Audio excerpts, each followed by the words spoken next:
Good afternoon. I'd like to call the August 11th, 2026 Planning Commission regular meeting to order. The Planning Commission is holding hybrid meetings. Members of the public can attend the meeting in person or observe the meeting on Zoom, online by visiting www.cityofarcata.org and following the live meetings link at the bottom of the city's homepage or on the city's YouTube channel. If you are attending remotely, please be aware that the Zoom feed provides the closest to real-time stream. If you rely on the other feeds and you wish to make comments, please be aware of the time lag on those feeds. The first item on our agenda is the land acknowledgement. The City of Arcata acknowledges that the lands we are located on are the unceded ancestral lands of the Wiyot tribe. The land that Arcata rests on is known in the Wiyot language as Gudeini, meaning over in the woods or among the redwoods. Past actions by local, state, and federal governments remove the Wiyot and other indigenous peoples from the land and threaten to destroy their cultural practices. The City of Arcata acknowledges the Wiyot community, their elders both past and present, as well as future generations. This acknowledgement seeks to aid in dismantling the legacy narratives of settler colonialism. Staff, can you please call roll? Yes. Chair Simmons? Here. Vice Chair Strickland? Present. On the right side of your screen, on the right side of your screen, or by pressing *9 on your phone. The clerk will unmute you when it is your turn to speak. With that, I'd like to open public comment. Each speaker will have 3 minutes to comment during early oral communications. Feel free to state your name for the record. Can we please have the first speaker? No one in the audience? Anyone raising their hand online? There is. Okay, first speaker, go ahead.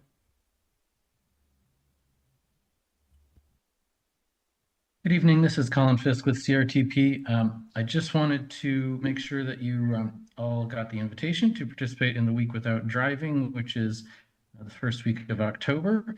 This is the 4th year that we've done it, and it's really a great opportunity to get some amount of firsthand experience of what it's like for the non-drivers in our community. And also that we will be celebrating Transit Month during the month of September, and we have several events, including a public talk about transit and democracy, and a public meet and greet with Humboldt Transit Authority bus drivers. So I would encourage you all to make note of those things and participate if you can.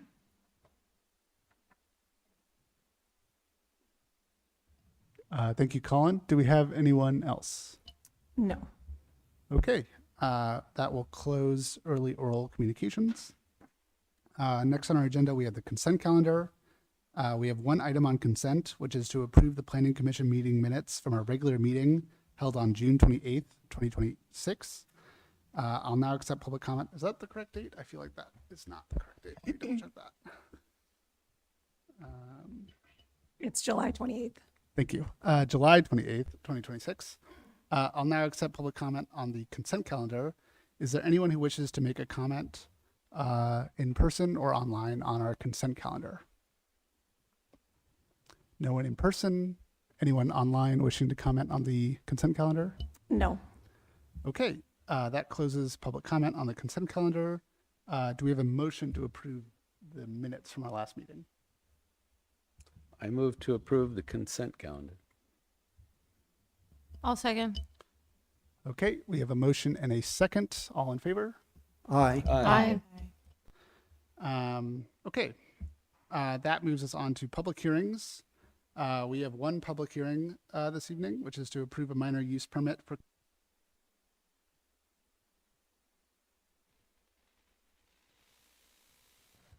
Apologies. I knew that Commissioner Starr needed to recuse. I should have given her the opportunity.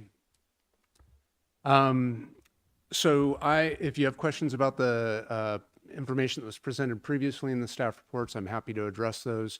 The applicant is present, and the applicant's agent is online to address any questions that you may have as well. Before I get into depth on the staff report, the changes and additional information that I want to clue you into, I did want to bring up a concern that Commissioner Starr had just structurally about the way that this decision-making process is happening, and that is that in this staff report, we'll be asking for the commission to make a policy judgment. You're essentially making an interpretation about existing policy. I think the way that it's framed in the staff report, it also invites a broader conversation to think more broadly about how this affects industrial uses or commercial uses writ large. And she's concerned that if she doesn't have the opportunity to participate in that conversation, and that will affect, how precedence is handled and what this decision how that may affect additional decisions, that she feels like she wants to be a part of that conversation. And so I wanted to convey that concern and present the commission with two options.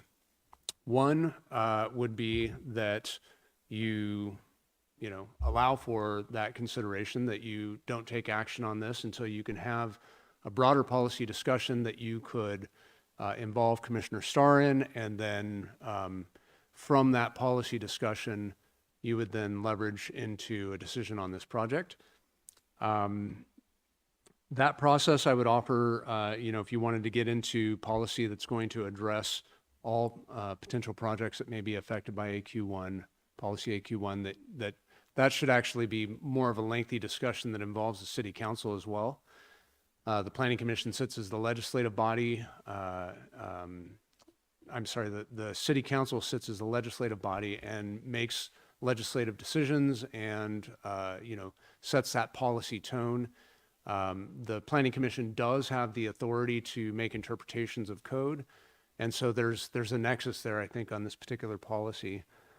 Alternatively, you could confine your discussion to this narrow question of this particular project, recognizing and explicitly making a decision on this project that is not setting a precedent. You're consciously determining you're not setting a precedent. You're judging this project on its own merits.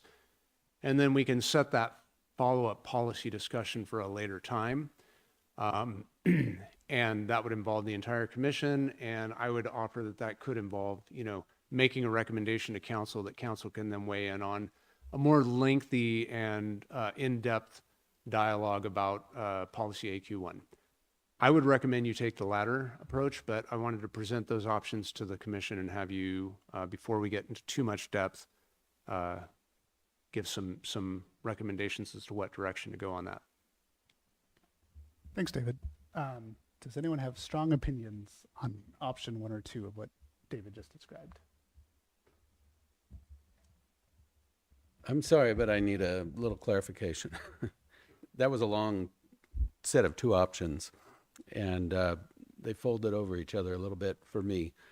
I would like to hear as concise a portrayal of the second option as you can muster. Yeah, the second option would be make a decision on this permit tonight with a limited policy discussion that you acknowledge is only focused on this particular situation, the facts in this situation.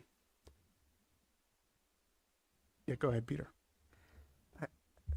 Frankly, I don't think that's possible. If we make a decision tonight, the city, other applicants will consider it a precedent whether we say it is or not.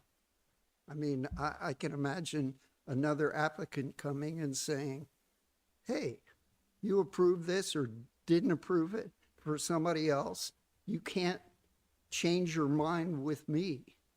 And I mean, we're making a decision that sets a precedent whether we say so or not. Does staff have any opinion on, or yeah, go ahead.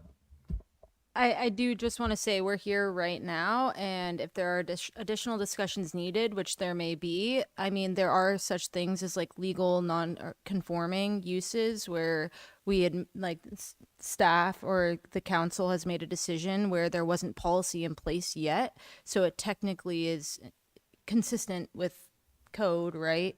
And any further project or any projects that came before the city or council or us would then have to meet those new standards, whereas there would be an exceptions for example, there are wood burning stoves throughout Arcata right now. Just because the city council or we decided that there were no new wood burning stoves permitted in new development doesn't mean that everybody has to get rid of their wood burning stove. And so, So I guess I'm looking for direction from you all because we have to make a decision here, which is, do we hear this application on its own as its own separate merits, or do we decide that we need to have a longer policy discussion about revisiting AQ 1, 2, and 3 before, making a decision? I think we could read AQ1 out loud. AQ1 is pretty emphatic about what it says. It says no new wood burning stoves in residential, commercial, and industrial applications for new or remodels. That's what it says. So you would prefer we make a decision on this application tonight? Yeah, I think it's clear. Okay, I'm fine with that. Are other people okay with that? Okay. So I think what I'll do, if staff's all right with it, is open up public comment. And, we'll hear from the applicant first. This is your third time coming here. And so, please feel free to respond to anything you've already heard tonight or anything we brought up before. But also, I think we all have a good sense of what you're proposing. So just keep that in mind. You have an unlimited amount of time. And then the general public will get to speak. And members of the general public will have 3 minutes each. And then you have an opportunity to respond to anything said by the general public. And then it will come back to us for deliberation. All right. Thank you so much. Yeah, so I actually came in here with a lot of stuff prepared, and I started to think on my way over here, like, what is really going on with the situation, which is we have some options here, like that we're dealing with within the city council and within these new proposed rules in the future. Then I started thinking about what is currently here, like what is actually currently being used as wood burning stoves. What does the future look like of these wood burning stoves? Because realistically, they're not going anywhere, right? They're not all just going to disappear all of a sudden. And number one, it wouldn't even be fair. A lot of people depend on the wood burning stoves for their heat, even for cooking. So then when I went back into all the research that I've done, I've spent countless hours going over this with the manufacturer. And then I'm cross-referencing things. I even went into the letter that we received from the doctors and scientists. And I went in there and I broke down all the stuff that it's saying. And then I went into what does the EPA actually say, and the WHO, what is the World Health Organization saying about the stuff that's in these articles. So I'm going back, cross-referencing, doing all this stuff, and I see in there, okay, well, they're talking about these 2 articles of one down in Mendocino, and they're having problems, and it's a traditional stove. So I look at the website, yes, wood burning stove. Actually, no, not that good. Correct. The next one that's just outside of San Francisco, or I'm sorry, up in Portland, same situation where they're burning daily just with a normal sauna wood burning stove.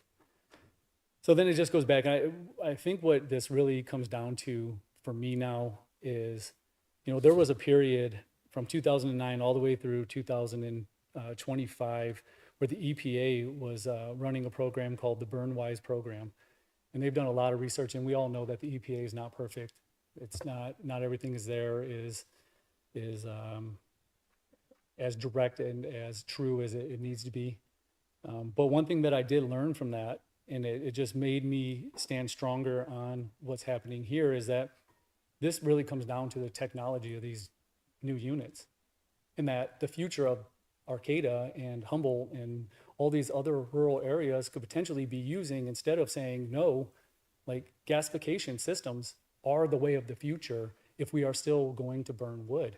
I mean, we're surrounded by wood. This is what we do. This is what the natives do. This is like, it's a real thing. And for me, I'm at a situation now, at a point where I'm like, okay, if I'm getting hung up because I want to use a better technology than what most places are using, then it's just going to be a constant battle. So going back to the original stuff that I printed, that I believe that everyone should have, the council should have, when it talks about what is currently here and what does the technology look like now, And I think right on the very front, very first thing, and to Peter, to be honest with you, it's not perfect. You are absolutely right. Yes, it does emit some particles. Let's just face it. That's what it is doing. But the truth, compared to what is here now, a traditional stove, when burning 1 cord of wood, which is averaging 3,000 pounds, that would be 15 pounds of particulate that it would release, okay? This new system, this gasification system, 1.2 pounds. A regular modern wood burning stove that we're still permitting and allowing to be used and burnt here in Arcata, 10 pounds. It's a huge difference. And for me, that's a huge difference of if this business is viable to be operational here in Arcata.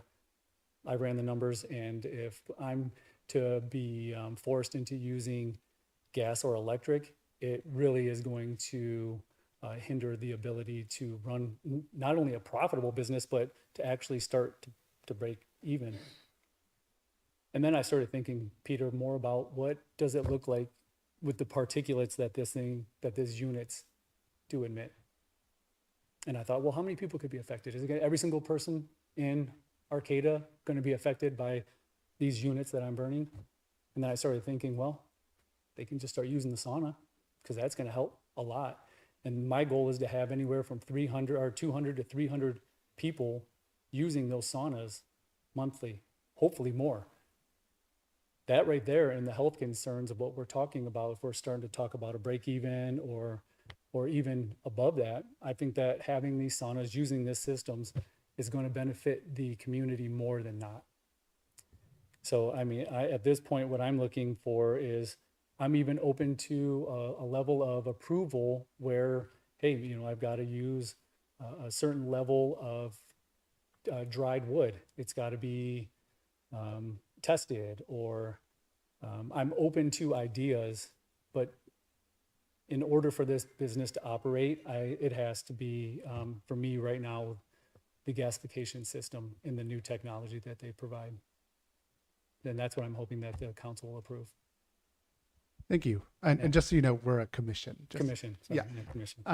Okay, so now I'm going to open up for general public comment. General members of the public will have 3 minutes each to comment on this item. Would anyone here in person like to comment on this item? Is there anyone online who has raised their hand? No, there's not. Okay. So with that, I'm looking for are there any clarifying questions from the commission? Yeah. I have a clarifying question. I see in the information you provided, the reference is for the vapor fire, which is a gasification furnace. But I see on the, page 33 of the packet, the gasification sauna stove has not been lab tested yet. And I'm curious which product you were planning on using in the sauna. Yeah, so the vapor is the exact same technology that's in the gasification system that we use. It's the same manufacturer, which is actually the same company that the EPA uses to test against all these other systems. So if you were to look that up even on Kuma's website, they are very proud of what they do with the EPA. But the unfortunate situation is with the wood burning stoves, there is no testing that the EPA does for those particular systems. So as I understand it, the furnace itself has a blower. Yes. Is that also true of the Blue Flame? No, they use a different style of damper. Okay. And with that damper, it should allow, the reason why they use the blower is to potentially put more pressure into the home to go through the ducts. Oh, okay. So with Got the damper that they use and the style that they use, it would still burn the same quality of vapor that the wood burning furnace does. Okay. That's my only clarification question. Other questions? Yeah. My question is, would you be interested in maybe a phased approach if you were to be approved with this technology that you might phase out of that and into a gas or electrical system, I don't know, for some example off the top of my head to be discussed, like within 3 years from like the date of approval, phase out or away from the use of wood burning. I think at this point, I would be open to the discussion. I would just, in my mind, it would be pretty detrimental to build a business and then to have that system taken away. You know, I think that maybe along the conditions is, you know, some form of approval that says, hey, like, let's actually put this to use and see what's happening. Because that's one thing I did do is when I reached out to the manufacturer again, I'm like, can I have some proof? And they're really sensitive of how they approach this because of the fact that they're a manufacturer and they don't want to get involved with certain cities or just cities in general. But I think that an approval with conditions of not having issues, because they're really, once I've seen this technology operate, once they are operational, when you first start them up, there's a small amount of smoke, but that is very minimal. As soon as it heats up, it is clean. So, I mean, I'm open to conditions. I would hate to say yes, I want to do that because then it's like building a business and then it taken away. It would be. Yeah, just a question. I don't know what it takes and if you can even make that switch without it being like completely rebuilding the unit. I'm not sure, but it was just a question, just in case the commission feels that a phased approach would be appropriate. Yeah, my question is, you say after it gets going, it burns clean. Do you mean visually? Only visually, because there's no other, I mean, you can't claim that nothing's coming out. 100%. Yeah. That's why when you say it, when you look at it, you would, not only is it, well, the visual effect is also because it is burning on average 12 times cleaner than a normal wood burning stove. And another question, I missed the second hearing on this topic, and I wondered if anybody had proposed or discussed.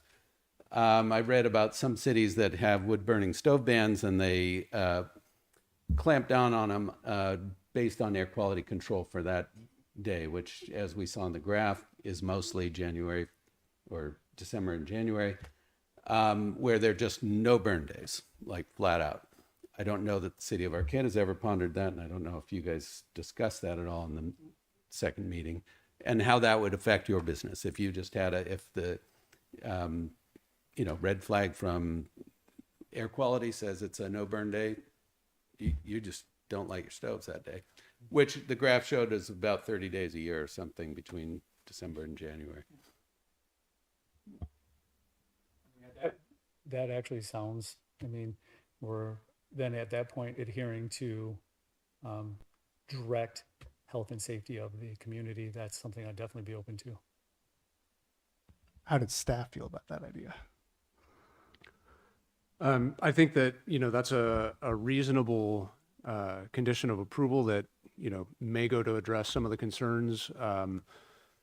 It would be, in terms of, monitoring it and tracking that, I mean, it would have to be based on a complaint-driven system. And, I'd want to make sure that there was a process, established that we weren't responsible for, that, the applicant was able to know when those days, when we were out of compliance for PM 2.5.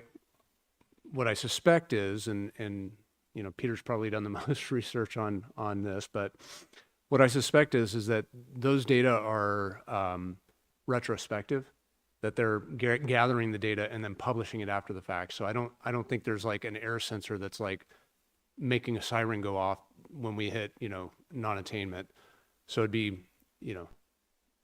it may be hard to actually implement.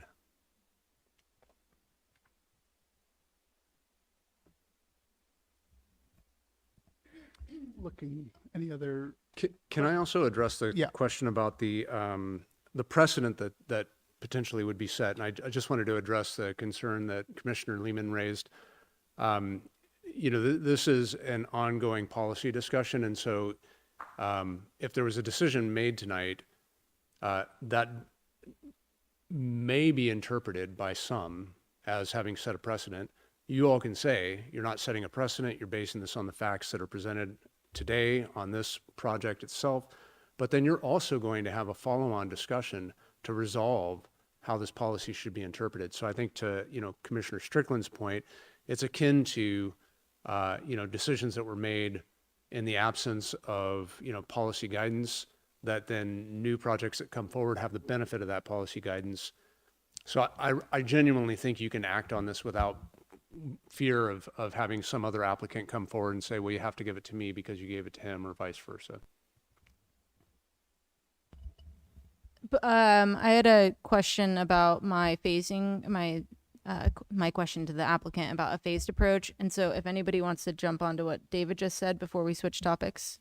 Yeah, go ahead, Peter. We do have policy guidance. I mean, I'll read from AQ1B, which is that's the paragraph that really applies. It says reduce emissions from stationary area sources, residential, commercial, and industrial. Prohibit installation of wood-burning appliances, including remodel, addition, or new construction. I think it's pretty clear. I think if we approve this, we're going against policy. I guess I just, want to honor Commissioner Starr's, desires to be part of a larger policy discussion. And I'm curious about that as well. I wasn't present for when this policy was written. And I think, I have a lot of thoughts on that, and I'm holding them back right now because I think that that's not beneficial to this exact discussion. So while I hear you, Peter, I'm also I do think we should have a larger conversation about that policy. Sure. And let me point out, we're not taking anyone's wood stove away. This is only new construction. Do you want to say your comment that you were going to get to? So with respect to the phased approach, I was just thinking along the lines of some sort of monitoring report that could be provided, or just often with special conditions, you can request monitoring reports, and also if we don't want any sort of wood burning at all, then within 3 years from the date of project approval, the applicant will either provide substantial research or information or documentation that the technology they're using is less impactful or below the standards set by the state, or they will transition out of this technology.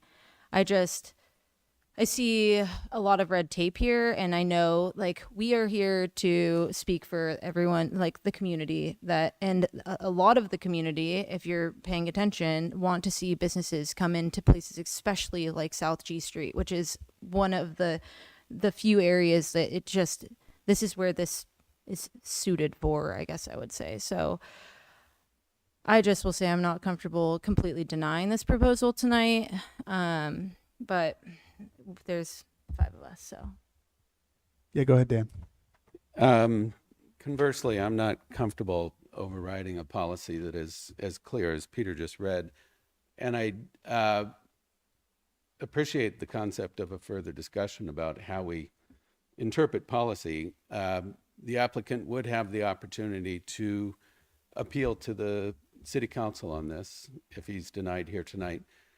And that's probably where it should be if there's a policy interpretation that's kind of above our pay grade. It is so clear as it's read. Why would we be reinterpreting this? And why was the policy written if we're just going to interpret it differently? So that's where I'm at. Yeah, go ahead, David.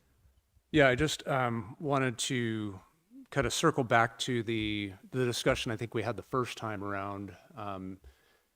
This policy was modified in our recent 2024 general plan update. And so almost my entire career, I've had to say, I think what we were thinking at the time was, or I believe the discussion was, or I heard from someone that what they were thinking was. I have the benefit of actually having been involved in this discussion. And when that policy was developed, 100% of the conversation was around households usage. And I agree 100%. I can't deny the heading says industrial, commercial, and residential. The discussion that led to that policy change, and you know, frankly, there was at least 3 meetings where there was discussion about this topic, and one of them was a joint City Council Planning Commission study session.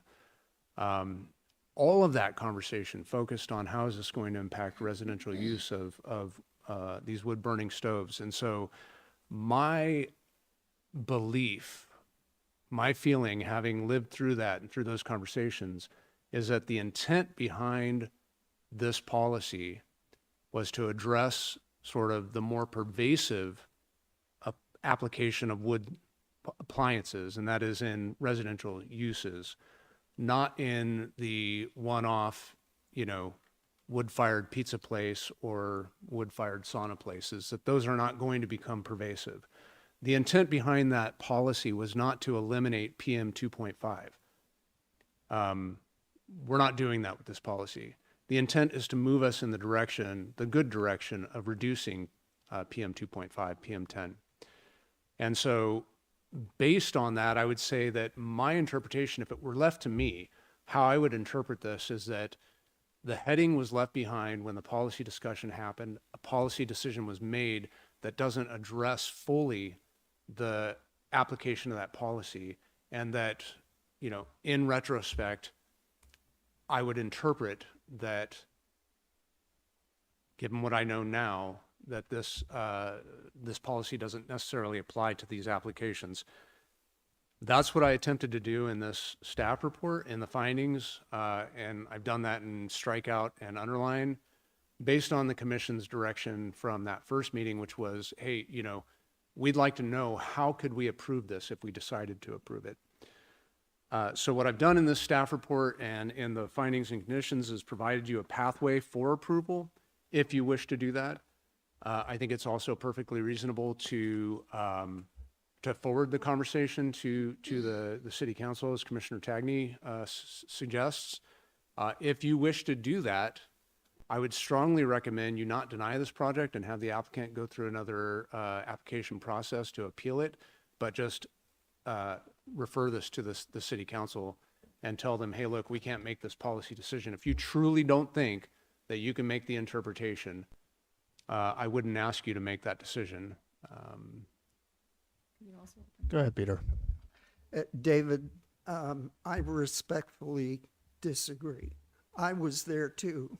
And the idea was that we were going to, in new construction or remodel construction, we were not going to allow wood burning because it was going to add to a problem that we already had. And I did not see, yes, most of the wood smoke comes from residents, that's true, but I did not see any effort to separate commercial from residential. And I think the idea was we don't want to add more pollution to an already polluted area. Yeah. I just want to counter that and say, like, in all of the work we've been doing, especially in the Gateway area, we create policies and we always say, like, well, we'll see how it works out, and should it not work out and it ends up being a bad policy, then we'll come bring it back to the table and we'll revise. And so while we did have that discussion at that time and we made a policy, I don't think there's anything wrong with reinterpreting it. And so I personally would, if we had to take a straw vote right now, would prefer to send this to the city council than deny and have the applicant come back for a 4th time and pay more for another round of discussions. It's just, this is. Can I ask, what does that mean? We're kind of putting this in abeyance and saying we don't approve or disapprove. It's up to the city council. Is that what we're saying? Yes, that would be one option. Can I ask a question of staff? When we approved the alibi at our last meeting, we had conditions of approval about noise and about cleaning up the sidewalk, and they were all complaint based, but the city was sort of withholding, a right to say you can't continue to operate this business if this condition isn't met. Is there room here for a kind of complaint based air quality? We've got houses 60 feet away, right? If enough complaints come in, we can withhold approval. But if it turns out that it's not a noticeable change in air quality for folks, maybe we don't need to act. I'm sorry. I just want to hear staff respond, and then you can respond. One to thought both of I us. have to that is, at least with noise, you can download a decibel reader app onto your phone pretty easily. If it's trash that's not getting cleaned up, you can take a picture. I don't know for air quality what kind of device you would be able to purchase as a layperson to go out and measure, so that might be a constraint to that. It might be hard to be truly measurable. I think that you could have something that was, related to the visual smoke. If the presentation that we received, notwithstanding, where these things burn really clean and there's not a lot of soot coming out, if that's not in fact the case, if that requires some maintenance that's not being done, and they're burning poorly and creating soot, that seems like a very reasonable condition of approval to me.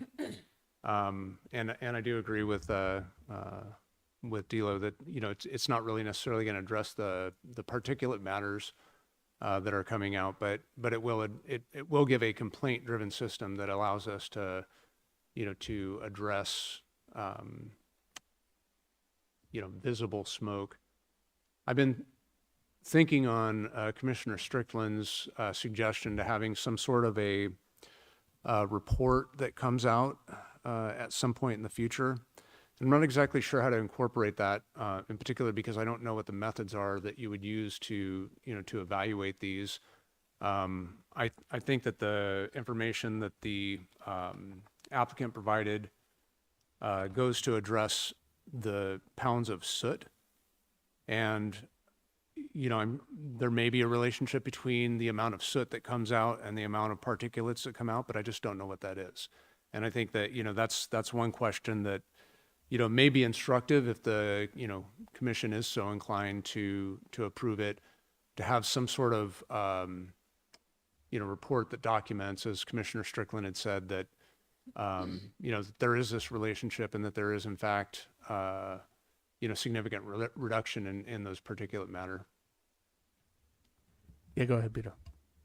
The dangerous pollution is invisible and impossible to feel. It could be very clean and people are still breathing dangerous polluted air.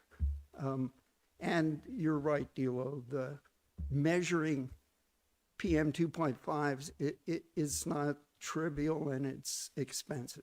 And it's not going to happen by a neighbor getting a device to measure that. I think another option would also be to limit the operating days. So maybe like rather than operating 7 days a week, the applicant could propose like operating only 5 days a week, and they could use those 5. But I think that, I don't know also what options are available for monitoring, whether there's some sort of attachment that can go on the output of these things and measure them and be monitored over time. But I'd be interested in learning more. I think in the application he said Monday through Friday, so he might already be at 5 days a week. Yeah, go ahead, Peter. Can I ask you, by my back of the envelope calculations, the difference in price between wood heat and gas heat is pretty darn small. And you're not moving wood around either. It seems to me, I don't know, but it seems to me that you shouldn't object to gas heat that much. It might be a good business decision for you. Yeah, I've looked into it pretty heavily, and the difference is significant because of the fact that these gasification systems burn so efficiently that gas and electric doesn't even compare. I'm sorry, it just doesn't. Okay, so I think we might just be at a point where we should do a straw poll and see where we're all at, and then we can move from there. So There is someone who raised their hand after you closed public comment, but the process was a little wonky because it seemed at first you were opening public comment on the initial question and not on the full discussion. Sure, So you may we- want to open public comment again. we can open public comment to the folks in the room and on Zoom if they have anything to say. Okay, go ahead. Phone number ending in 8063. You can speak now. Hello. Can everyone hear me? Hello. Yes. Yes. Oh, hi. Well, I have 3 minutes to speak, right? Yes. Yes. Or, I don't know. Okay, cool.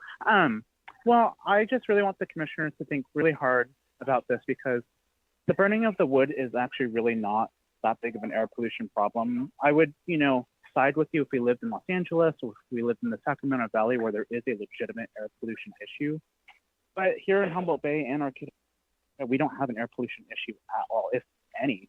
The air here is extremely clean. And I think trying to force the applicant into putting gas or other alternatives is unjustifiable. And also, the hard push on gas is actually even more dangerous than the wood stove because gas itself, like your gas stove in your house, actually causes cancer and actually causes asthma in children and adults as well. So I think the whole process is kind of unfair to the applicant to push them towards something that's also not even clean and is also putting just as much pollution in the air as well. And we don't have a pollution problem in Arcata itself.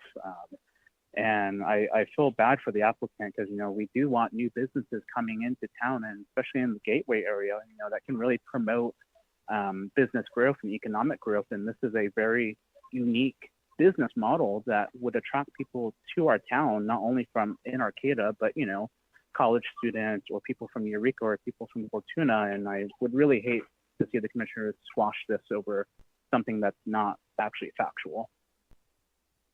And so I really hope that they take that into consideration. And thank you. Thank you. Do we have anyone else?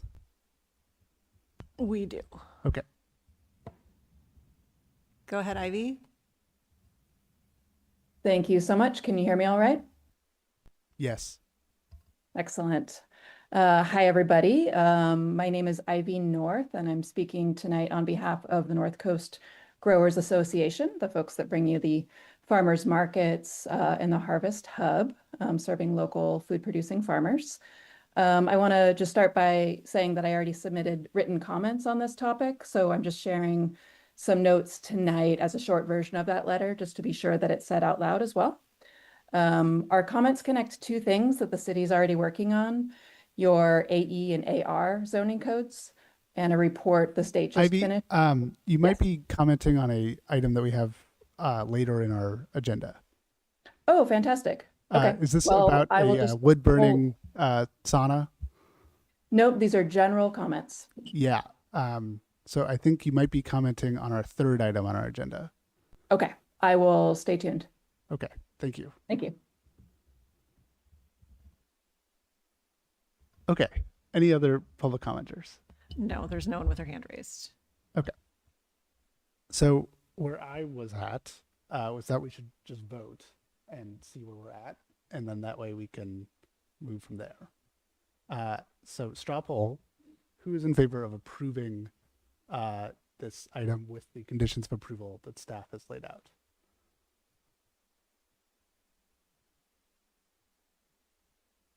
So that's one.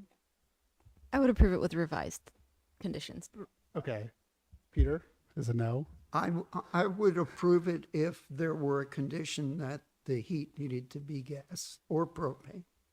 But I think it's a wonderful business idea. I hope you get to do it. And I would align with Peter on that pretty precisely. Okay. So Of business operations during the winter months when PM is higher. I'd be interested in that, yes. And you could operate electrically or with gas during those months, and it would be fine. They're probably not going to have dual fuel, but I'm just saying. It's not only the winter months. Look at the graph. I mean, there's days in August, there's days in April. It's not just the winter month. I was trying to establish what the condition is that's being contemplated. I'm just reflecting back what I thought I heard to make sure that I understand it if we go forward with it. So if there are clarifications, it would be great to hear them. I would like to see a condition that requires, like, within 3 years from the date of approval, that either there's information on the technology being as effective or more effective than we believe it to be, or there's a requirement to transition away from the use of wood burning and to either propane or gas. Question on that one. Are there studies that you think haven't yet been done that will be done? Is that where you're at? I just think that technology changes all the time, and that this information or this technology is admittedly new. I think that's where my mind is going. Is it could be different information. David, what do you think of a 3-year trial period? Yeah, I think I get where we're going. It's always hard to craft a really complex condition on the fly, but if by as effective as we think it is, we mean that there's a relationship between, for instance, the reductions in visible smoke and soot and reductions in PM 2.5 and 10, I think that could be a reasonable condition that we could, at the staff level, look at a report, within 3 years and say, yes, you're meeting this. And then I guess the question, and if we make a condition of approval like this, I think, obviously the applicant would have to be amenable to it. But the question that I'd want to answer now also is, if we're going to require a transition, I'd want to give us a time limit now to let them know, like, this is what your time limit is to make that transition. Yeah, Peter. You're kidding yourselves. Wood burning is well known. It's been going on for hundreds of years. This technology is not going to get a lot better. And regardless of the technology, how are you going to measure it? Who are you going to believe? These statistics that we see quoted, those are lab tests of a new stove. They are always better than anything in practice. Any technology gets worse the more it's used. It's what you're thinking about sounds good in the abstract, but in real established technology that's installed, you're kidding yourselves. We're still going to be adding particulates to an air basin that is already out of compliance with federal standards. That's the bottom line. And 3 years from now, it's not going to be any different. Peter, I think I don't want to spend too much time in this. I think you've made your point very clear. And I also want to suggest that the alternative that you're proposing is supporting a huge corporation that has a very terrible history. And I would not suggest that natural gas is any more like healthy because of the upstream issues of all of that, how it's sourced, how it travels, the pollution, all of that. I don't agree that that's a better option that we have here. And I really understand your position, and I think the commission also very much does. And so I think we kind of just need to make a decision here. I would be in favor of pushing this to the city council. I don't think we should approve or disapprove it. I'm on board with that. I think for us to be deciding anything about, the evils of the gas industry, and I mean, we're outside of the box here, and we all agree on a lot of this stuff, but we're in a quagmire. AQ1 reads very clearly. If it was meant to be written differently, it should have been written differently. And I'd sure like the city council to weigh in on that, not us. I think that's a fair point, and maybe where we're going to have to leave it, with apologies to the applicant. So we are not denying. What we are doing is referring to the city council because of the policy language and trying to make sure we don't get it wrong. And we're also potentially having a policy discussion after that decision is made as a planning commission. I think that decision will inform a policy discussion, or a policy discussion will inform that decision. I think staff might have thoughts about the best order of things to do that in, but I think that is absolutely true. I have a question. Would it go to the city council in this exact form, or would staff present them with a new staff report? And at that, during that time delay between seeing it now and presenting it to them, would you have had time to consider what kind of conditions? Yeah, certainly. The city council will be, I'm sure, reviewing the meetings that have been held on this, so they'll hear all of those suggestions. I can certainly think about the 3-year study. I quickly looked up, while we're talking here, do gasification reduce particulate matters? And, one of the top hits is a Science Direct article that, at least from the abstract, seems to suggest that, yes, it does. This is a fairly reputable source, and so there may be more information that the applicant can provide at that time that informs that decision. And I think the commission has, if this is where you're landing, I think it's a good place to land. I think the points about the policy decision are very salient. It is within your purview to make interpretations. That's part of your role. Similar to staff, and in particular the director as the zoning administrator is required to make interpretations when it comes to a policy matter. And I think to Commissioner Tagney's point that this is got very, very clear and plain language, despite the conversations that were had, as I mentioned earlier, focusing on residential. You can't debate what the language says in the title. And so I think if the commission isn't willing or doesn't feel comfortable making that interpretation, I think it's a good decision to forward it to the city council and let them weigh in on that. In terms of the process of having a further policy discussion about the policy language more broadly, I'm not sure what the timeline is going to be for that. We want to be responsive to the applicant, and we'll probably be noticing this for the next available city council meeting, so that they can hear that, and so that the applicant gets their due diligence. But we'll certainly convey the the discussions if, after receiving additional information, the council wants to include some of the additional conditions of approval. I think we'll be ready to present those. I think I also want to point to a recent history of the Planning Commission around the Craftsman Mall zone, where the decision was kind of pushed around. I was not around for that, but that's kind of the history that I'm understanding. And the project was killed because of this. And I want to be a little bit sensitive to that.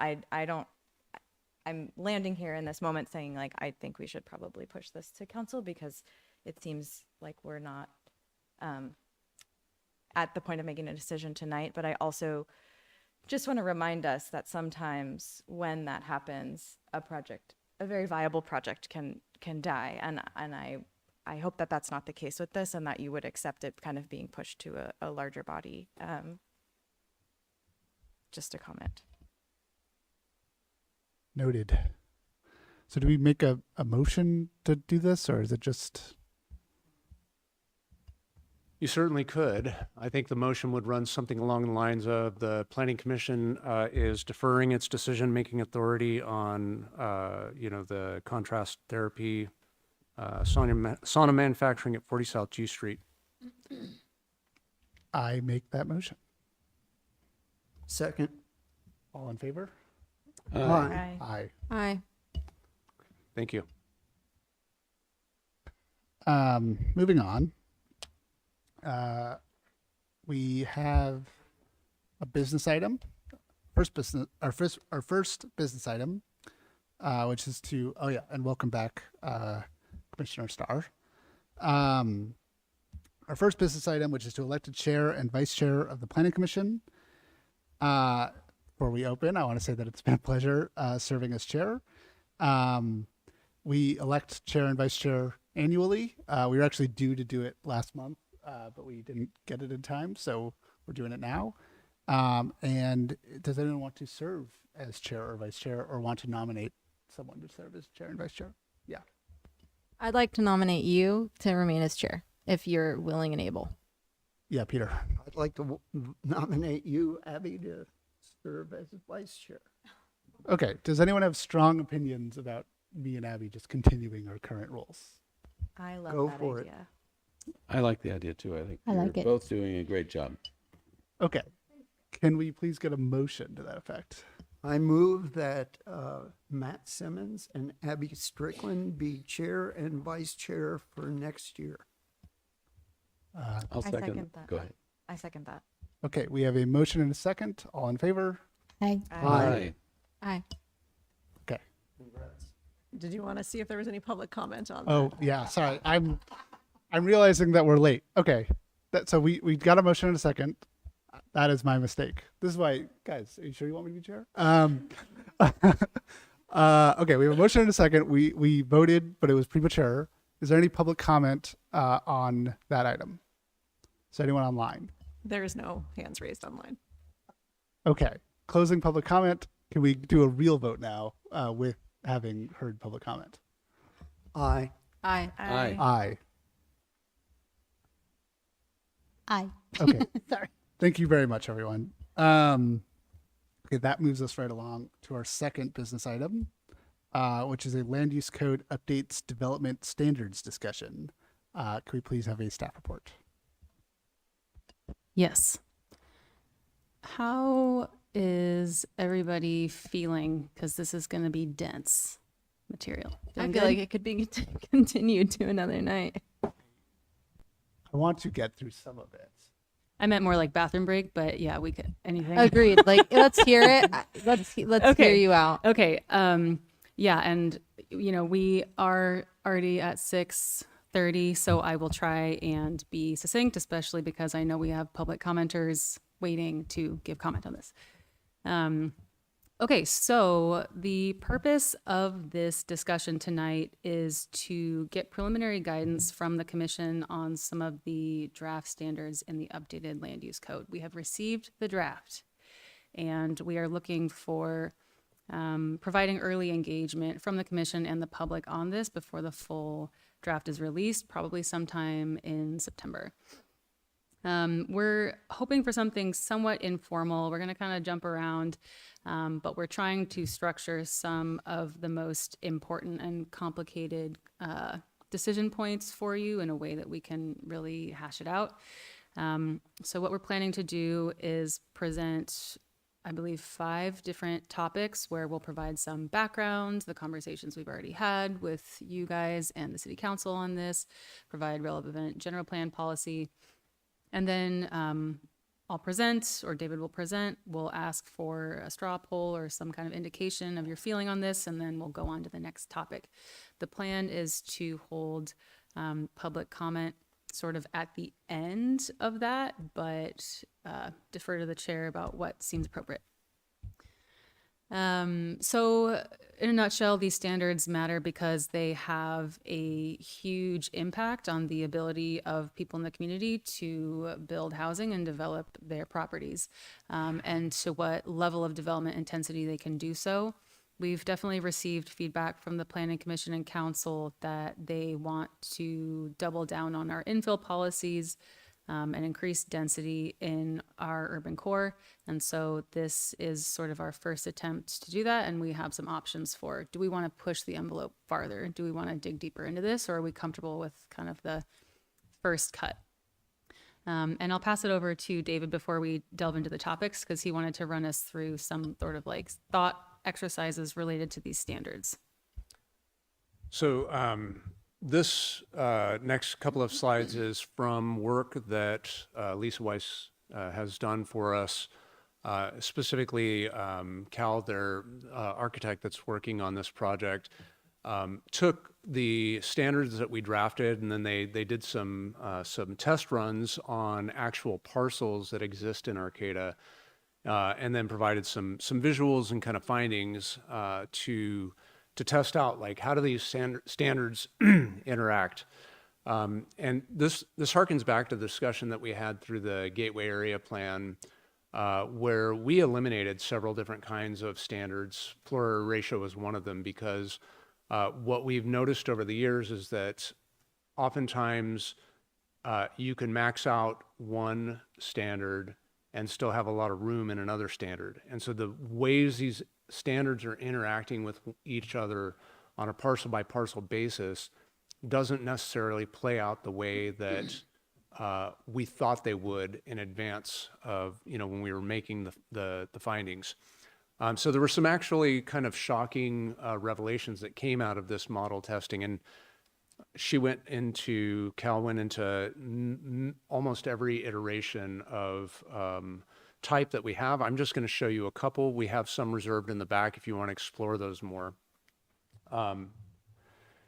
So for instance, on this one, we're looking at the residential very low zone and questioning, how does lot size affect the number of homes that you can have on a single family home? One of the draft standards is to say that, hey, you can have, up to 2 dwelling units per acre. The test model was to try and, attempt to get 4.3 dwelling units per acre as a reflection of the new standard. When you could actually only get 1.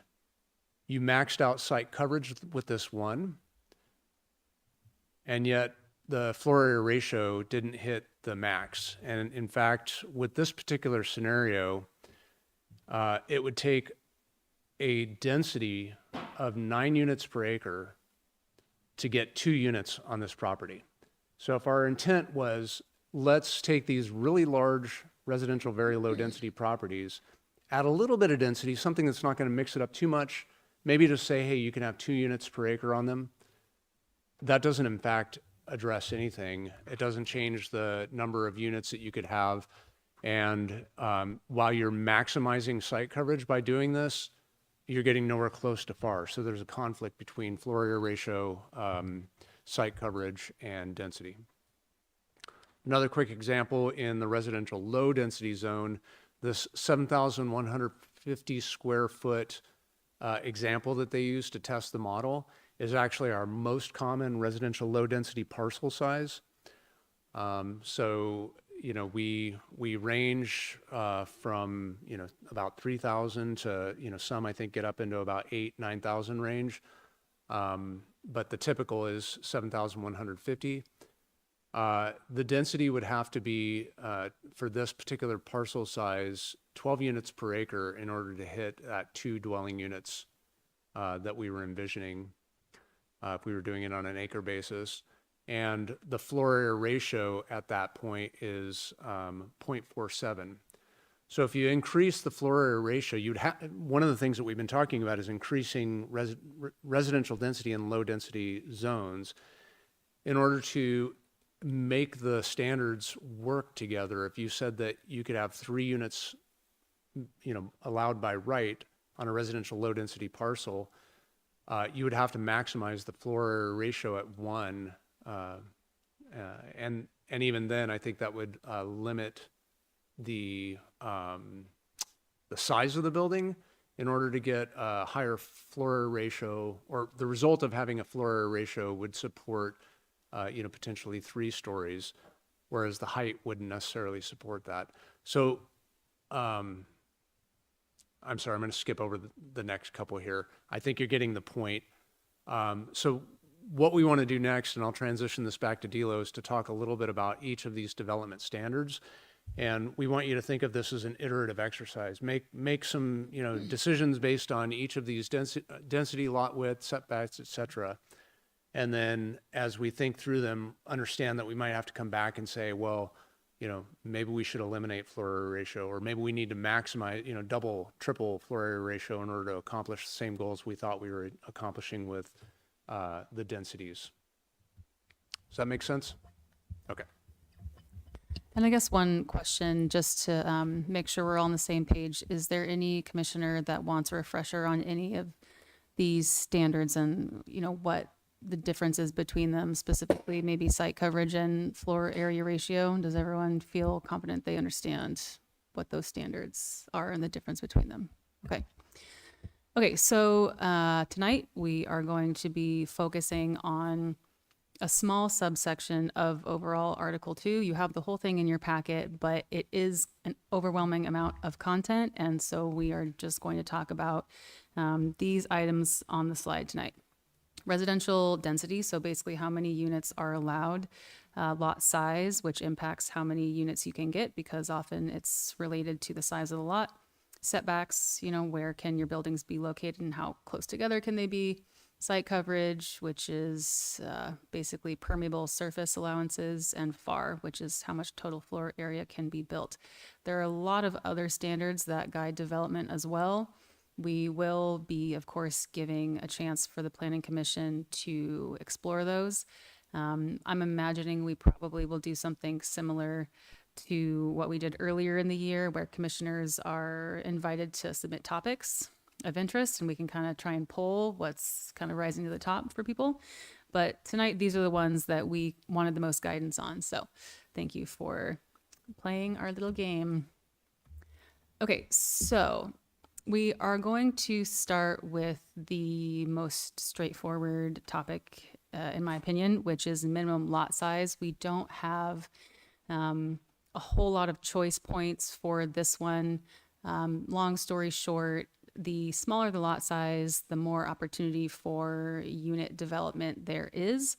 And so for all of our residential zones, we are looking to explore modifying the standards. So what you're seeing here on the screen is slightly different from what is in your packet, because what's in your packet is the clean accepted changes version. This shows the track changes, so you can compare the current standard with the proposed update.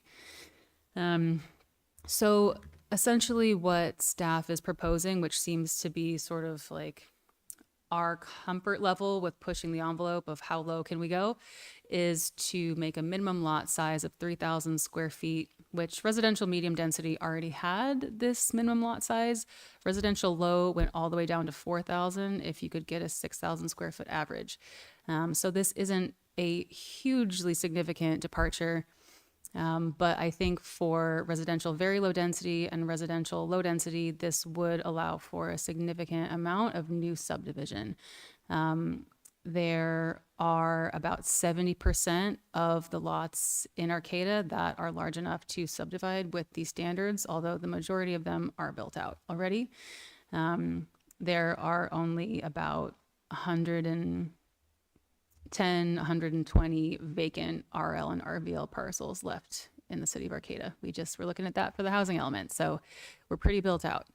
And that's also important to think about as well in terms of how these standards would realistically be applied, because you'd have to be able to accommodate additional units or subdivide, realistically. So even though some of these things may seem aggressive, when you apply all these standards together, it becomes less so.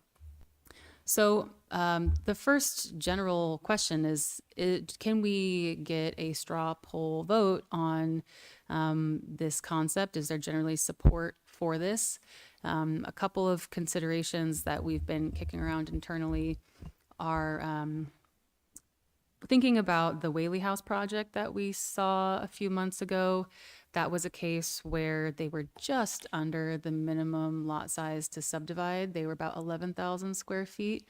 With this new standard, they would easily have been able to subdivide, but that example did include a National Register historic property. Something the Planning Commission may want to consider is if we want to guide new structure development on lots that contain historic structures, if that's placement or other objective design standards, or other sort of more sensitive sites, architecturally or otherwise. And then another thing that's a little bit in the weeds, but we just wanted to make sure the commission was tracking, is that site coverage is going to need to be aggressively increased in order to accommodate these small lot splits. So the example here on the screen is, say you have a typical 6,000 square foot lot in Arcata. You have 2,400 square feet of site coverage. That's your house, your garage, your parking, you know.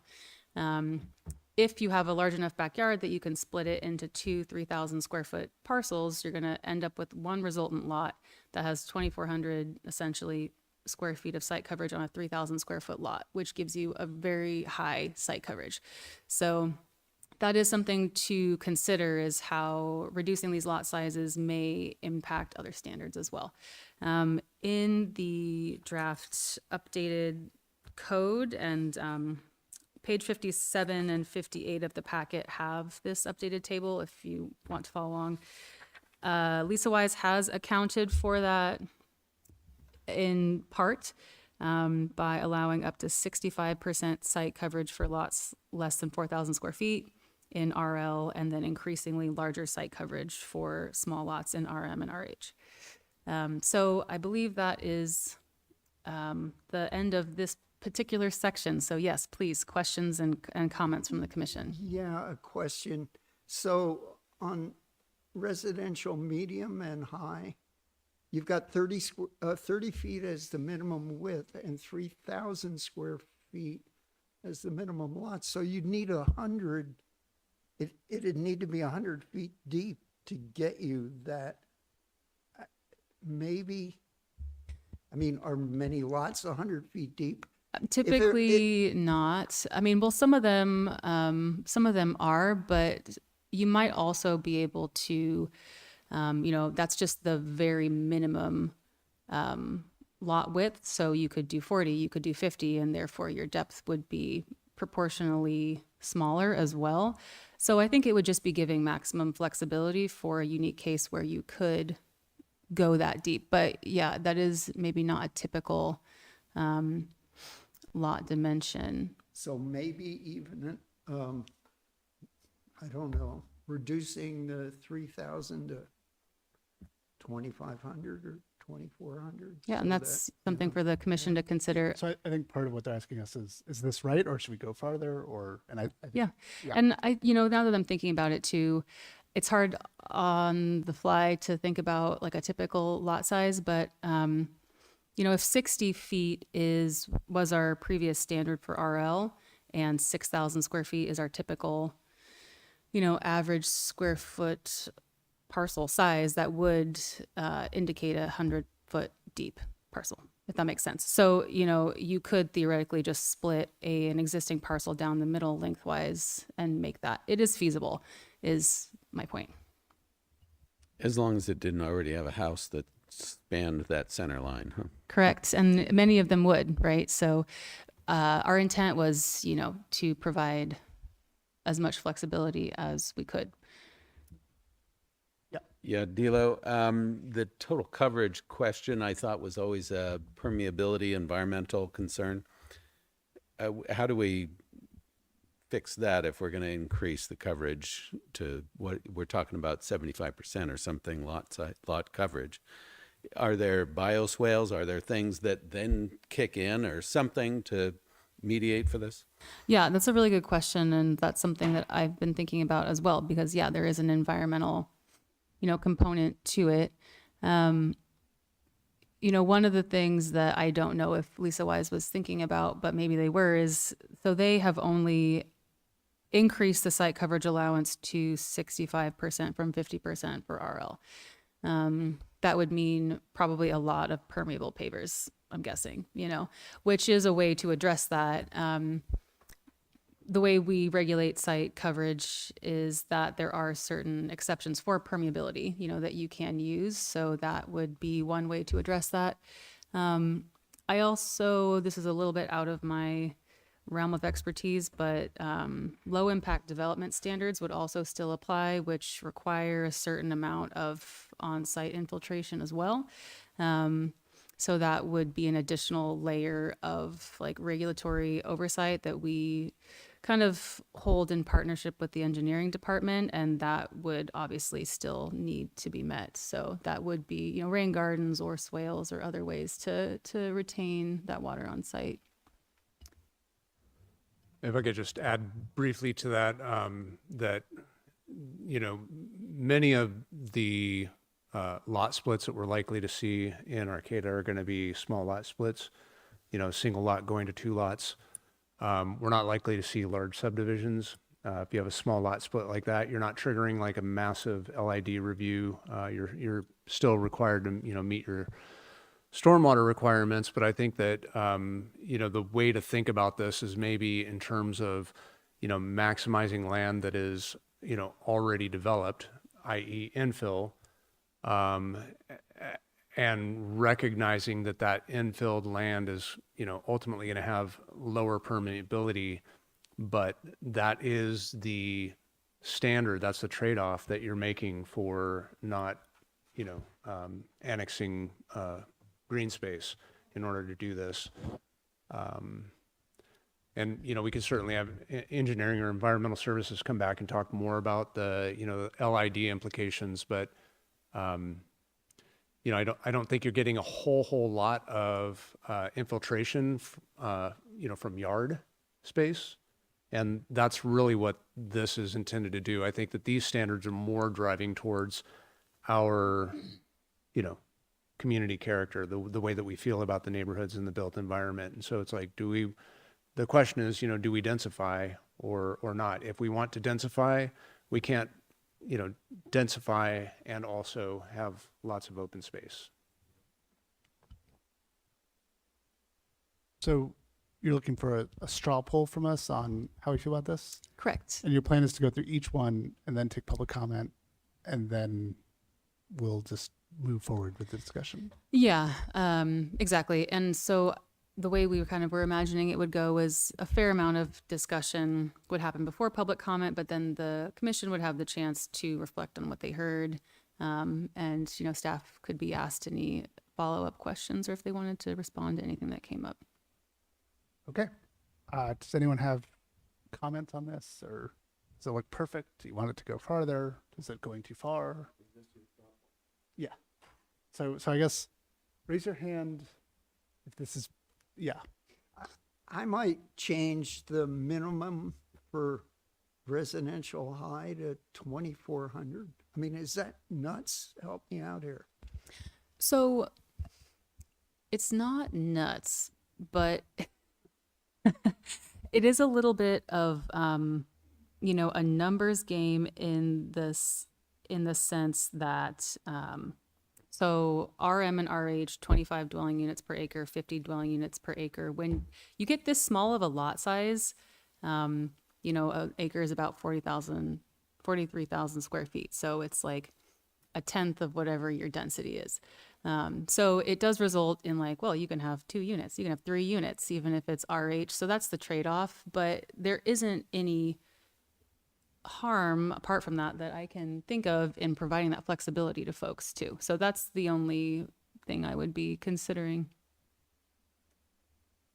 Ashton, you're being quiet, but I think you're the only person who's ever developed a site like this. And so I'm wondering if you have thoughts on these numbers. Yeah, I mean, in San Francisco, it's really common for lots to be 25 by 100 feet. That's like, you know, a very typical lot size in San Francisco. I think a lot of the SB9 like lot splits that we're gonna see are gonna probably be like the flag shape. Nothing here is like, I think this is great. I think I'm like, let's do it. Let's see what happens. I don't feel strongly that, yeah, I feel good about it. I do want to add one thing in particular, because it seems like we're not likely to get through all of these topics tonight. When this material was presented to us, I started feeling like, well, you know, you're telling us that some of the standards that we thought we should apply aren't really working. For example, you know, the example of the density on the residential very low property. And I think we were seeing some of that for you know, the relationship between the densities and floor area ratios, for example, on some of the residential medium, residential high. So perhaps what we can do is, if we get direction, like we're teasing out the tension here. Like, this is going to mean higher site coverage. This is going to mean, lower setbacks. These are the kinds of things that we're going to see if we want to see higher density. So one thing we could do is take a direction from this. You're kind of getting a sense from, this specific example, and we could go back to Lisa Weiss Consulting with your direction and say, hey, look, we want you guys to show us, like, peg the meter and what would it look like to dial it back a little bit. Because my sense, and I want to get a reality check from my colleagues here, but my sense was that we peg the meter on one thing, but we have a limitation on the other thing. And so you're not really making that big of a change, in fact. So if you want us to peg the meter, tell us to peg the meter, and we'll go back to Lisa Weiss Consulting and say, hey, peg the meter for us. What does peg the meter mean? Oh, sorry. Yeah, like get the dial to go all the way up to the top. Like turn it hit, up to hit 11? the peg. It's like, you're racing and never mind. I'll Okay. explain to you later. Maximize the density. Make sure that the standards work to maximize the density. And is the rest of that comment or question, because now we're going to, if we reduce our lot size and if there's an existing dwelling on the property, what I see coming next or right down the way here is reducing the setbacks. And is that what you're saying? Like, Yeah, is that pegging the meter? Like, okay, now we have to reduce the setbacks. We may have to reduce to make this- any of this work. Exactly. We may have to reduce the setbacks. One of the conversations that we had early on was like, look, let's just eliminate FAR, because floor area ratio is a combination of site coverage and building height. So if we already have site coverage and we already have building height, why are we throwing in another variable that's going to confuse the issue depending on the, on the parcel specific characteristics? And I suggested that, and Cal, the architect, actually made a pretty compelling argument for floor area ratio being used to help regulate bulk and mass in especially in higher density areas. And I don't know, Ashton, if you have, maybe that's like an architect thing. I'm going to, put you on the spot and you have some thoughts about that. But I think that, yeah, the sense that I got after leaving that conversation was that, we would have to do make a lot more flexibility in different areas. We've already said, let's have high densities. But it turns out, if you make high densities in lower lots, you're not actually increasing the number of units. You're just making fewer, smaller parcels with fewer numbers of units on them, and you end up with the same number of units. And in fact, you could probably get more units because you're then not spreading your setbacks and your site coverage and all those other things over smaller and smaller and smaller parcels. So I guess having heard this, I guess I'm just developing sort of this short circuit that we could potentially take if the commission is like, staff, go and talk to Elise Weiss and see what other, factors we can change, make a recommendation to us to, eliminate FAR here, increase building height here, reduce setbacks there, and that's going to accomplish your density goals. And if that might be a lot easier and kind of give us a lead into a shorter iterative process where we don't have to go through each of these topics one by one and then come back and say, oh, well, let's go back and revisit floor area ratio because we are now realizing we're, limited by it. I like that idea. I do too. Me too. And just so I think we're all in favor of increasing number of homes in Arcata in the existing boundaries of Arcata, and this is the way to do that. But we just need assistance on how best to do it. And to be fair, they did do a decent first attempt. You have the document in front of you. I'm assuming you looked at it and maybe have some thoughts on it. So, David, what is your recommendation for the commission about where to go from here? Yeah, we do have other topics if you want to start to look at those. But I think that, we can certainly take this information and go back to them. Again, Cal's done a lot of this work already. I think they're going to have some good recommendations on what we need to increase or decrease, as the case may be, in order to, start to maximize that density. So if we're given that direction, I would say, straw poll or something like that to make sure that we've got good direction. And then we'll go back and ask Lisa Weiss to massage these tables again with a recommendation for quote unquote pegging the meter. So, Peter, before you go, I'm cognizant of the time and the fact that we have folks waiting to give public comment.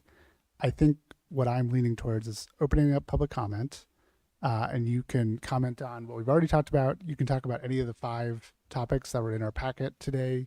You can talk about, anything else with this code that you would like to make sure we know about as we're making our decision. And then we can bring it back for a discussion of where to go from there. So folks will have 3 minutes each to give public comment on this item. Feel free to give your name and welcome. And the opportunity to listen and hear. I've just been following the process that over the past few years, community comments. It's really important. We need to grow here. I'm representing a group with what we believe could be a model that Arcata could show the rest of the country of how to build, even infill development that's going up to, I think, 7 stories, I think in some places in the plan that Arcata has outlaid. So we're using hempcrete, which is a very unique material, but it's not new at all, or infill. So again, I'm just be listening in and participating in these as we implement the policy. Thank you for the opportunity to be here. Anyone else like to give public comment? Do we have anyone waiting online? We do. Hold on one second.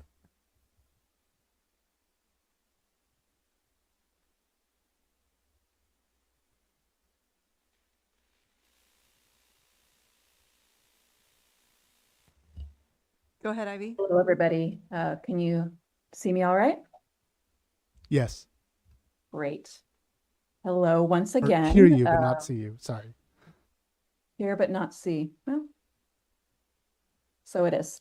My name is Ivy North. I'm speaking from my position with the North Coast Growers Association. We serve local food farmers, the growers that supply our schools, our tribal partners, the farmers market, and the grocery stores and restaurants locally. Our mission is to support them in building a resilient, healthy local food system. I already submitted written comments on this topic, so tonight I'm just giving you the short version to say it out loud. My comments connect 2 things that the city's already working on, your AE and AR zoning codes, and what's called the California Agricultural Land Equity Task Force report. It's a state report, 2 years in the making, delivered to the governor and legislature this past December that I highly recommend that you take a close look at. I think you'll find that it matches values shared by the city council and likely this commission as well, because it's has suggestions of density and economic benefit. The short version is this: our farmers are already operating on thin margins, and this economy is making those margins even more sensitive. And there's a real opportunity for our local codes to catch up with what it actually takes for our farms to stay resilient. And 2 things stand out for Arcata that I want to mention. First of all, housing. Farmers, like many people, can't find or afford housing. And with farmers, they can't find housing close enough to the land they're already farming.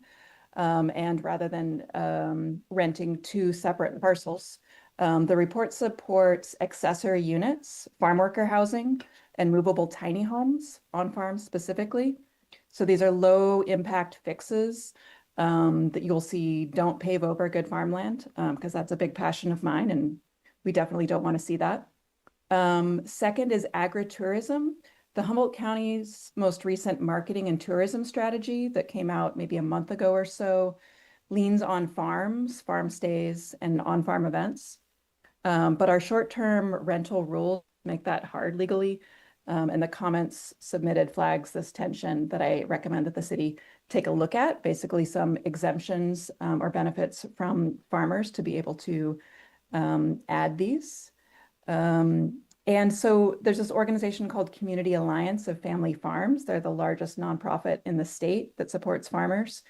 And they've formed what's called the Land Equity Collective that's already working with cities across the state, including the city and county of San Diego on this, specifically on making farmland leasing more efficient and transparent. Ms. North, that was 3 minutes. Yes. Can I just ask you to finish your thought? Yes, absolutely. So I know the city has a strong record of showing support for local food, for the farmers market and food security. So I hope you'll take a look at those comments and get those community values into code. There's a lot of really great, well-formed suggestions and information there. So thank you for your time and for reading the full comments. Anyone else on public comment? We do have one more. Go ahead, Colin. Hello again. Thanks. Yeah. Hi, this is Colin Fisk with CRTP again. I'll keep it brief. I just want to express our support for making sure that the development standards actually support the city's policy goals of greater density, particularly in the sort of core areas of the city. You all know that density is highly correlated with walkability, bikeability, also with the feasibility of high quality transit. Those are all city goals and things that we need to move towards. And also, as was pointed out, we need more housing, and we had better put it in the already developed areas than on the agricultural lands or the forests or the hillsides. Thanks. And you. that was the end of the public comment online. Okay, I'm going to go ahead and close public comment. I do have a question, which unless I completely missed something, I don't think we received Ms. North's comments on this item. I have not seen them, so I will reach out. Okay, They were sent to me. I did forward them, but I did not see them distributed to this commission. So I can resend what I received and it can And be shall we distributed. just see them in our email before the next meeting, or does it have to be part of a packet? We can forward those before the next meeting. thank you. Okay, so here, I gave some thought about how best to do this. We're going to do a Goldilocks kind of vote, okay? So I'm going to say, does this go too far? And if you agree, you raise your hand. And then I'm going to say, does this not go far enough? And if you agree, you raise your hand. And then finally, I'll say, is this perfect? Is this just right? And you raise your hand. Okay, you can only raise your hand for one of these three options. And then we'll know how we're leaning, right? Okay, so does this go too far? Yeah. There was a suggestion that it reduced to 2,500. Is that on the table now? That would be saying it doesn't go far enough. That would be saying we need to do more reduction. So that would be the second one. But the first I'm asking, just to make sure no one is feeling, does this go too far? Okay. Now it's, does this not go far enough? Should we reduce these even more? And you raise your hand. It's a straw poll. So one, anyone else want to go farther in terms of reducing minimum lot areas or minimum lot widths? Let me point out, it's a very small reduction only in RH. I would also raise my hand for that one. So 2,400 as a RH minimum, just to really push the envelope. 3, 4. Okay, so that's a majority. Discussions, we want you to kind of work on this. It may be that, changing 3,000 to 2,400 or whatever doesn't actually affect the density. And it may be that, leaving it at 3,000, given, the standard conditions or the typical conditions of RH parcels that we now have, makes sense. And that to get higher density, what we need to do is, eliminate FAR or increase FAR or something like that. Or it may be that, we need to reduce the size of this, and that's really the dial that we can, the variable that has that effect.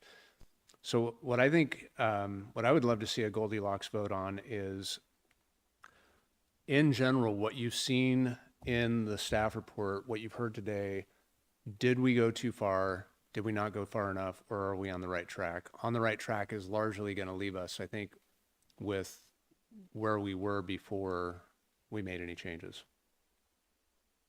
So do you want us to Has to be in fire safety rules, and then in that case, whether there's a 0 setback or not, then building code trumps whatever the planning code might say, correct? So then it wouldn't really be a concern. And so then that was in the staff report. And my thought is if we set it to 0 and then a developer gets to choose basically whether or not they have the space between the buildings or whether or not they build the firewall as like their preference for their building, that's just us giving them more flexibility while keeping everyone safe. Is that a fair enough way to think about this? I would like a further discussion on the setbacks myself. So not just right here and not just done. So I look forward to a robust conversation about that. So it sounds like maybe generally we're hitting the right mark, except setbacks. We want to have more of a detailed conversation about it. Is that fair to say? It's the one that makes me a little concerned. I'd like to see your presentation on all of these, but not tonight. Well, I made the slides, so I can do it later for sure. Shall we move to setbacks? I made some slides specifically for Commissioner Ham on these ones. Let's do setbacks. Yeah, okay. Setbacks. I was thinking about you. Okay. So we're just skipping some of this stuff. Thank you. Trust me, we thought hard about it. Okay, so we're gonna start here. Okay. So yes, setbacks. If you have specific questions about fire separation, we can definitely get into that. But my understanding is, long story short, as long as you construct an adequate firewall for the proximity of the walls, that piece can be addressed. Like you can have a 0-foot setback and then you have to do like a 3-hour rated firewall or whatever. If you want to learn more about that, we can ask the building official to come and provide information on that as well. But setbacks do also serve other purposes, solar access and privacy and other things that are maybe less health and safety and more quality of life. And that's very subjective, but that is something for the commission to consider. So in the proposed updates to the code, Lisa Wise took a pretty light touch on these updates and primarily reduced setbacks from 5 feet to 4 feet for interior side setbacks, which is in alignment with current state ADU law, which allows you to go to 4 feet. And for street side setbacks going from 10 feet to 5 feet, but only for lots that are less than 50 feet wide. So we could definitely peg the meter higher on this topic. So we have been putting some thought into if we were to push this harder, where would that be appropriate and in what zones would it be appropriate? What parts of the city and what zones? So a couple of options that we went through in the staff report that I'll just dig into a bit more detail here now. One is to look to the recently passed Gateway Code as an example for more high density projects. This probably would mostly be most closely correlated to residential medium and residential high, kind of more high density. But for most of our gateway zones, except Gateway neighborhood, the interior side and rear setbacks went to as little as 0 feet. So that is a recent example of the Planning Commission supporting a very, very close, setback. This is a little bit of an aside, but I also did want to make sure that the Planning Commission was tracking that we do have provisions to allow for condominium development, so 0 setback condos in the residential low density zone now. So that is something that our current land use code already allows. So that exists. Another thing, which is a little bit of a harebrained idea, but I'm really excited about it, is, and this would definitely warrant additional conversation, but what if instead of completely eliminating our neighborhood conservation areas, we kind of flip the script about how they're used? And instead of having it be a trigger for heightened design review, we actually create maybe more permissiveness for development standards if it aligns with a historic development pattern, so closer setbacks in some areas. and then maybe some targeted objective design standards that were sensitive to the development pattern of that time. One of the implementation programs from the land use element was this LU8, which we've talked about. I know our chair is very passionate about this concept, which is looking for ways to increase residential density in these residential low density zone neighborhoods that are close to Cal Poly Humboldt and the Plaza. So I did have some thoughts about that that I will share. So the 3 neighborhood conservation areas, if you make a radius map of like a mile walking distance between the Arcata Plaza and Humboldt State University, it basically encompasses the land that is protected by these 3 neighborhood conservation areas. So it's a little bit ironic that these prime infill areas have also had, regulations that have barred development in the past, but these are areas to really think carefully about how we regulate infill projects. And so currently the standards for these are 10 feet for front setbacks. It used to be 10 feet for street side. We're now considering 5 feet, a reduction of 5 feet. And so this is a picture, I believe, of Lima, Peru. And I just put this in here because when this first came up, this is the one for Commissioner Ham. When this first came up, I was a little bit going to this place in my mind of like, oh my God. However, then I started walking around town on my normal walks, and I realized that there are many examples of structures that are quite charming, that are integral to the way we feel about Arcata's aesthetic, that are built to the property line, especially for front setbacks and street side setbacks. So I'm gonna put you on a little visual tour of some of these structures. So these are all within the neighborhood conservation areas, and thank you for bearing with me here because I went down this rabbit hole about this. So this is down the road here. It's zoned residential high. It's in the coastal zone. And then there are little stars that'll pop up on the map so you can see where they show up. This one is central commercial, kind of right on the cusp though. Properties across the street are zoned residential low density. It's right at that kind of transition zone. This is zoned residential low density. It has a 0 foot setback from both the street side on the front and the side here.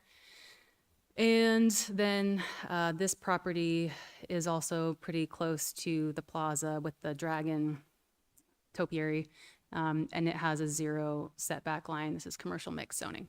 So the point is, especially for the central conservation area, there are a multitude of examples that have 0 setback lines. And like for me, this was most compelling for street side setbacks. It isn't having any impact on neighbors. And aesthetically, that's very subjective, but I personally find it pretty unobtrusive.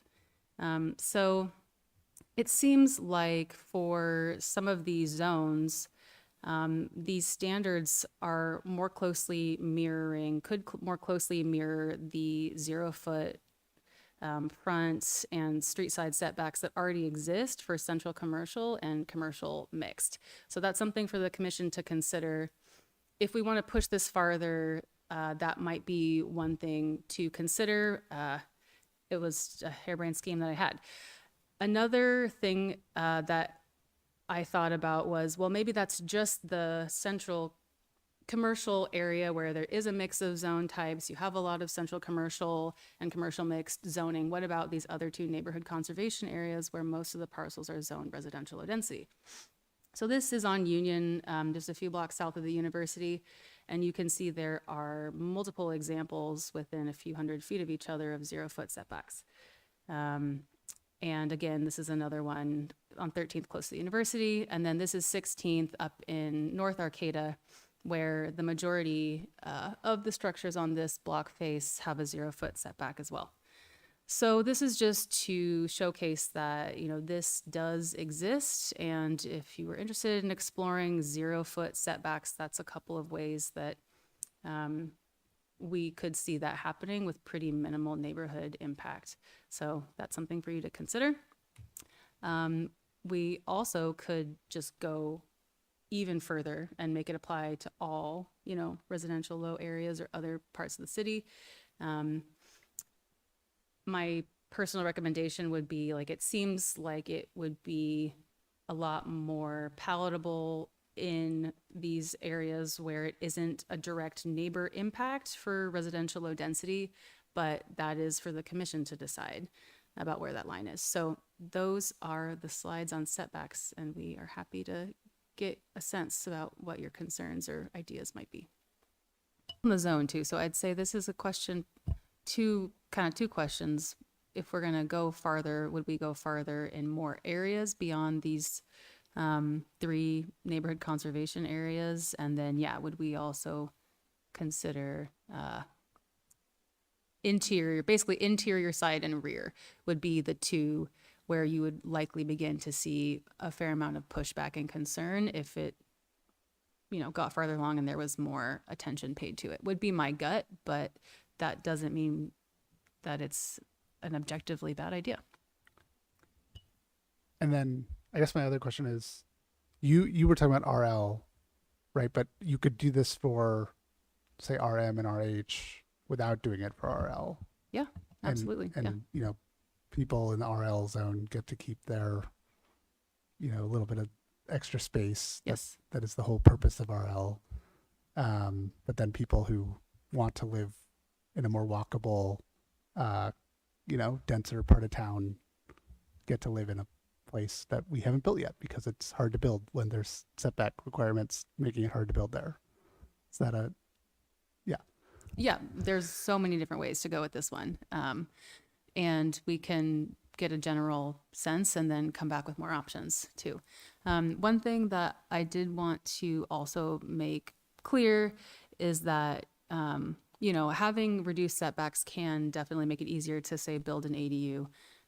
But it also is opening the possibility for someone to come in and just build a larger single family unit, just one dwelling unit, right? So there's no guarantee that we're going to be getting more housing out of this. It'll just increase the allowed building envelope. So that is also something to consider. Thoughts or direction to give? Or? I think we could easily go too far on 0 lot line setbacks on side and rear, but I would like to hear the conversation. You know, what does it look like on the neighbor side? Is it just 1 story or more? What about maintenance, fire, you know, just so many different things. And I know that'll take a little while, and not tonight, obviously. And then I guess my other thought is that there are numbers between 0 and 10 and 0 and 5. And so could you achieve the same sort of spacing, but with a little bit more space?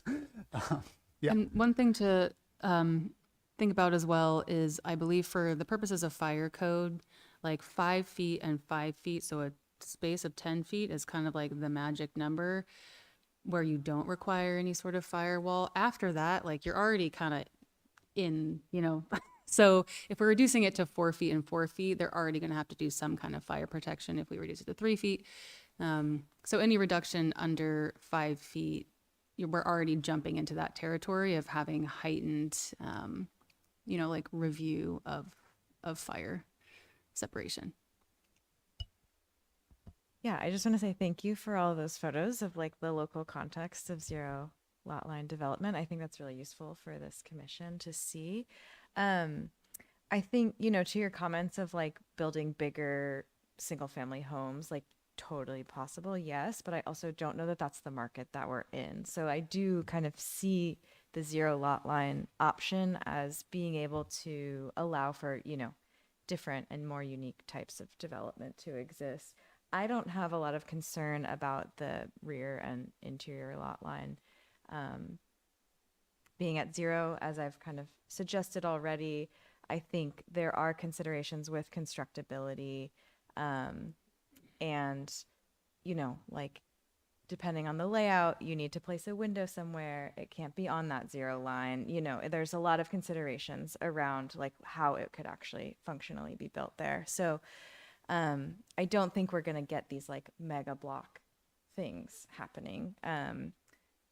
But yes, I think that could, I guess I would say I want us to go further into set up zero lot line everywhere, but I understand that there's more of a conversation around that. And I don't know, again, with timing and the desire for us to be in a different point in this conversation tonight, like how we want to handle further conversation. But those are my immediate comments. So thanks.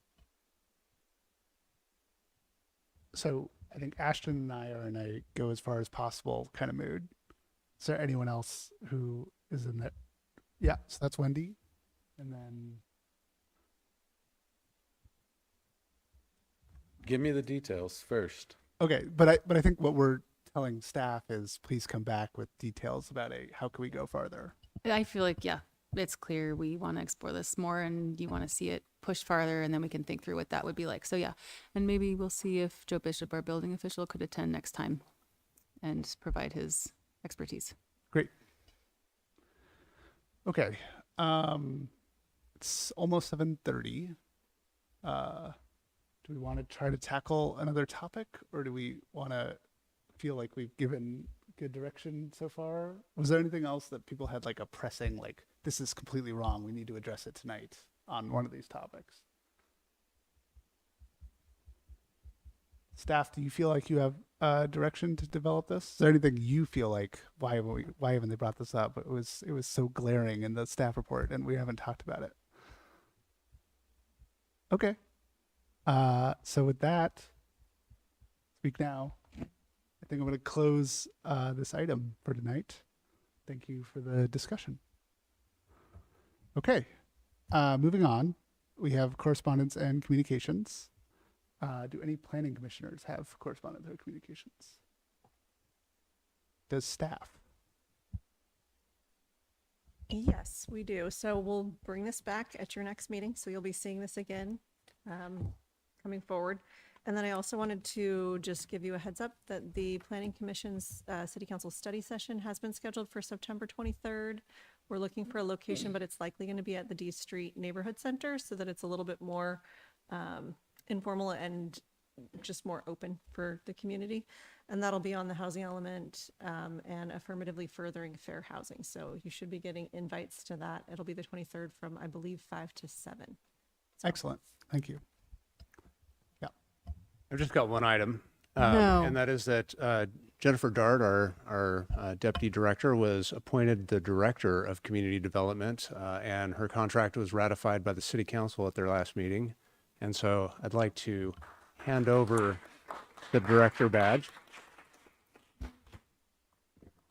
This is my second to last planning commission meeting, and I'll have some words prepared for next meeting. But I just do want to say it's been a pleasure working with you all, and I'm sure we'll have something to do after the last meeting if anybody's interested. So think about whether or not you'll have time to do that or not. Thank you very much, David. I'll have some words prepared too, I think, for your last meeting. Me too. Okay. There being no further business, this meeting is adjourned.